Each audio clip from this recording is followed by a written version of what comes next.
Our next storyteller is David Stenstrom. Veteran, yes. Veteran of stage, screen, and a beloved actor in this area. Who will stretch our imagination with some very tall tales. One, two. Please, welcome Mr. David Stenstrom. Thank you, everybody. Hello. Thank you, Joseph. Thank you. Thank you. What a cool thing to do. You know, the cool thing, I teach school sometimes. I get to teach, and it's really a joy. And one of the things I love to do with kids is to teach them a story. Stories are really important. If you have kids in the class that don't want to read, have them do a play. Oh, they will learn how to read quickly because they don't want to look bad in front of their peers, which is great. And then put them in costume and have them act the story out. It's a great tool. And it's important because the kids learn how to communicate. Well, this is one of the stories that I tell them. And I say, do you want a scary story? And they say, yeah. This is called The Hair-Bush Man. Now, when I was a little boy, I grew up in this little town in Texas. It's called Round Hill, Texas.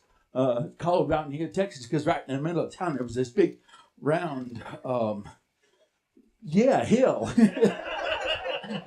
Thank you for that. It's a little rusty. Well, anyway, hey, how many of you ever rode a horse? Raise your hands. Thank you very much. How many of you ever owned your own horse? Because I did. I had a horse. She was fast. Oh, she was fast. She went so fast you could get bugs in your teeth. This was a fast horse. The only problem was when you stopped, these legs were just a little shorter than these legs. So you kind of went around like this. Because you didn't want to stop her, you'd fall right over.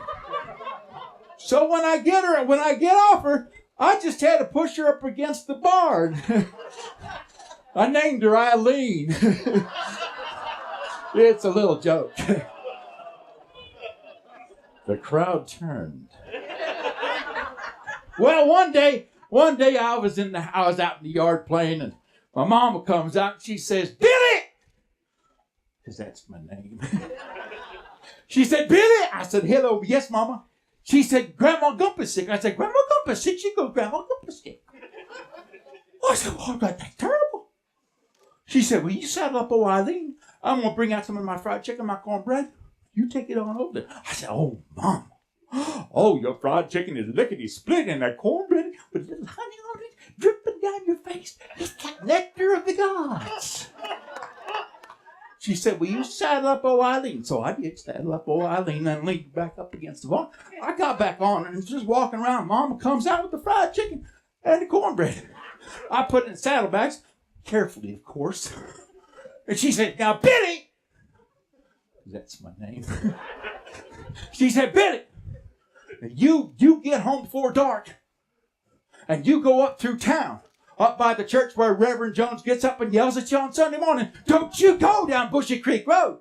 And I said, "Why, Mama? You think the old hair bushy man is going to get me?" She said, "You want a slap?" I said, "No, ma'am.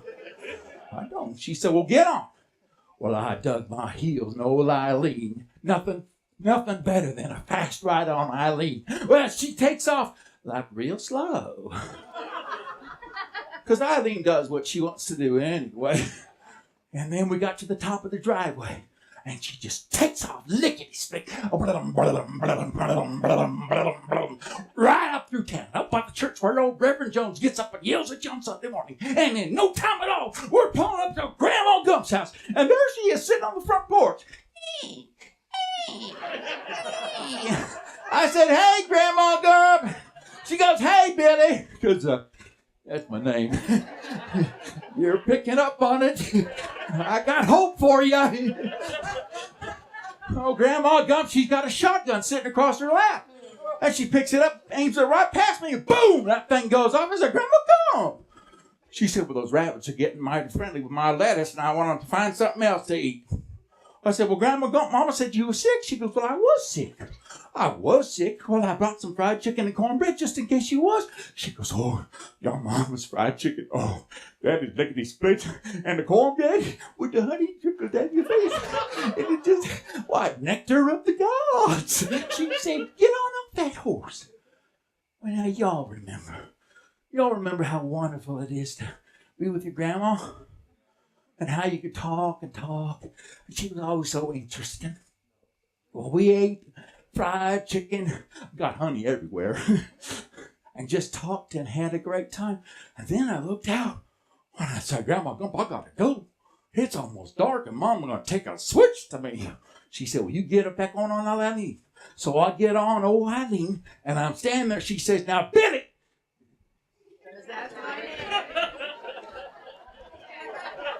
She said, you go back to town up where the church where Reverend Jones gets up and yells at you on Sunday morning. Don't you go down Bushy Creek Road. I said, well, Grandma, you think that old hair bushy man going to get me?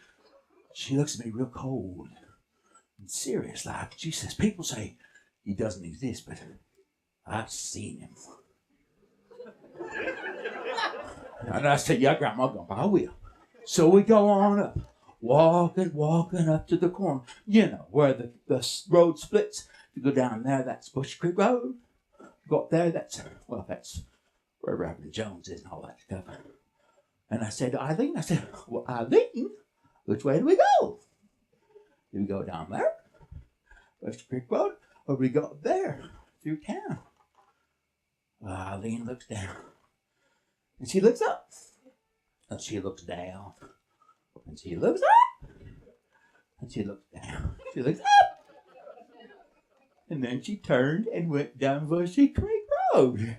Well, it weren't my fault. That's Eileen did that, you know, and she's really headstrong. So we go on down Bushy Creek Road, and the moon has come up.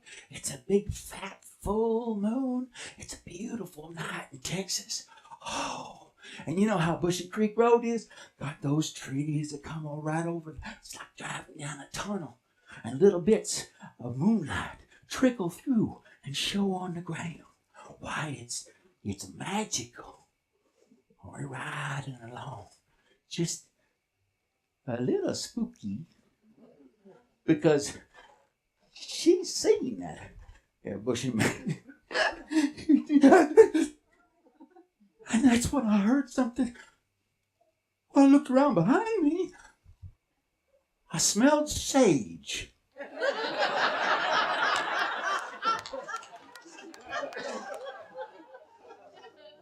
Wrapped in sage. But there was nothing there. There was nothing there. So I clicked my heels and we turned around and started going. And that's when I saw him. Why, he was 9 feet tall. Big old fangs dripping snake venom coming out of his. He goes, hey, Billy, I hear you be looking for me. I said, no, sir, I'm not. Of course, inside I am shaking like a castanet.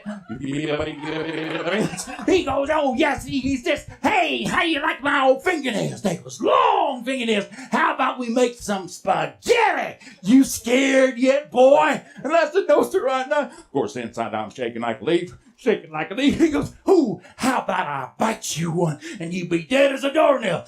You scared yet, boy? And I said, no, sir, I'm not, because I got something you ain't got. He says, what's that? I said, I got old Eileen. And I dug my heels in Eileen, and this time she took off. She took off like a shot. There we are, running down Bushy Creek Road. And that old hairy bushman coming. I'm going to get you, Betty. I'm going to get you. Reaching out with those claws. And I realized I'm never going to see my mom again. I'll never see Grandma Gump again.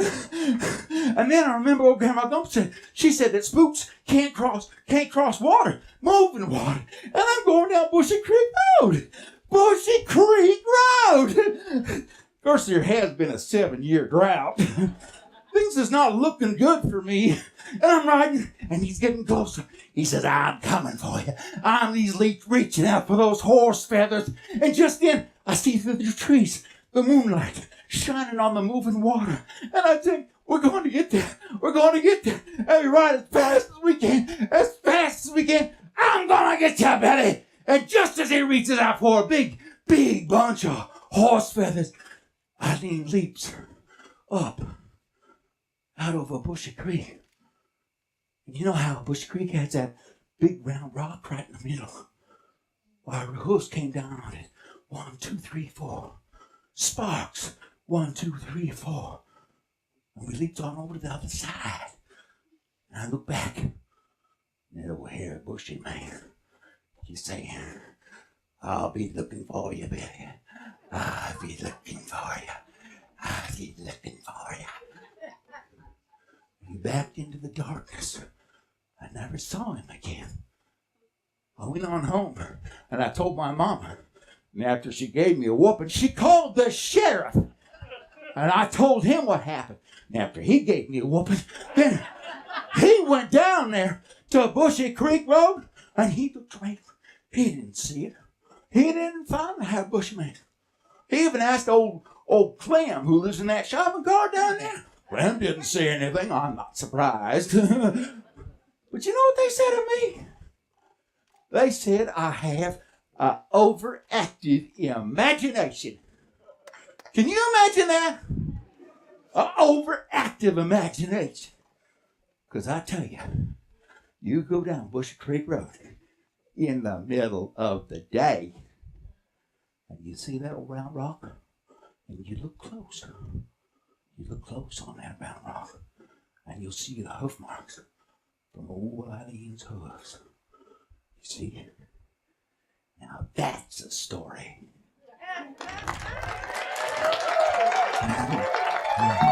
Thank you. Thank you, Ron. Woo-hoo. Thank you. Good night. Woo. Thank you, David. Let's get another round of applause.